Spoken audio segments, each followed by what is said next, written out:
Hi, this is doctor Shailaja, sports physiotherapist. మనం A to Z series start చేసాం కదా. ఈ రోజు లెటర్ F తో స్టార్ట్ అయ్యే ఒక ఇంట్రెస్టింగ్ కండిషన్ గురించి ఈ వీడియోలో తెలుసుకుందాం. F అంటే ఫైబ్రోమయాల్జియా. ఫైబ్రోమయాల్జియా అంటే ఏంటో ఈ వీడియోలో తెలుసుకుందాం. వీడియో చివరి వరకు చూడండి. ఫైబ్రోమయాల్జియా అనేది ఇది ఒక క్రానిక్ పెయిన్ కండిషన్ అన్నమాట. అంటే మినిమం 3 months ఉంటుంది అనమాట. ఈ 3 months లో మన బాడీలోని 4-5 పార్ట్స్ ని ఎఫెక్ట్ చేస్తుంది. మన మజిల్స్ కి గానీ జాయింట్స్ గానీ ఎఫెక్ట్ అవుతుంది అనమాట. దీనికి పర్మనెంట్ ట్రీట్మెంట్ అనేది ఏది లేదు, కానీ సిమ్టమ్స్ బట్టి మనం ట్రీట్మెంట్ తీసుకోవచ్చు అనమాట. దీనికి స్పెషల్ గా టెస్ట్ అంటూ కూడా ఏమీ ఉండవు. ఇది ఎక్కువగా లేడీస్ లో చూస్తాం, అంటే మగవాళ్ళలో కంటే ఆడవాళ్ళలోనే ఎక్కువగా చూస్తాం.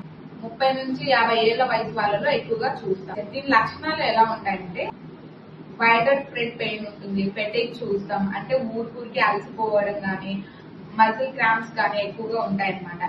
హెడేక్, డిప్రెషన్, యాంగ్జైటీ, అలాగే స్లీప్ డిస్టర్బెన్సెస్, అంటే వాళ్ళు ఎంత పడుకున్నా కూడా మళ్ళీ టైర్డ్ గానే అనిపిస్తారు అనమాట. అలాగే కాగ్నిటివ్ స్కిల్స్ కూడా ఎఫెక్ట్ అవుతాయి. వీళ్ళ ఆలోచన విధానం తగ్గిపోతుంది, మెమరీ తగ్గిపోతుంది, లైక్ బ్రెయిన్ ఫాగ్ లాగా ఉంటుంది అనమాట.